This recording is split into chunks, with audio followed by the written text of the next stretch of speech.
nightmares in my head. I fear that the thoughts build up until I can't hear, that my mind fills up into a creature, and it haunts me somewhere much deeper.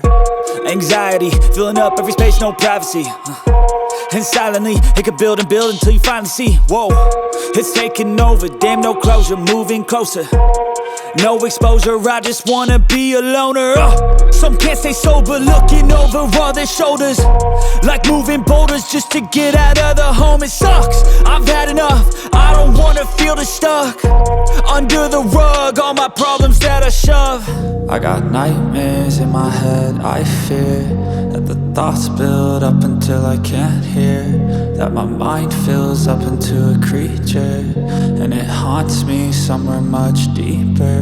I got nightmares in my head. I fear that the thoughts build up until I can't hear, that my mind fills up into a creature, and it haunts me somewhere much deeper. I've been feeling weird, I can't seem to focus good enough. Nothing's really clear, sometimes it could be a little tough. I just need to feel like the end's in sight for me, but let's be really real, anxiety can foggy all this stuff. I've been feeling weird, I can't seem to focus good enough. Nothing's really clear, sometimes it could be a little tough. I just need to feel like the end's in sight for me, but let's be really real, anxiety can foggy all this stuff. It sucks when you finally feel like giving up. Oh God, no luck, everything feels like you're sticky stuck. I'm lost, handcuffed to the bed where I sleep, don't give a fuck. Can't stop, unplug,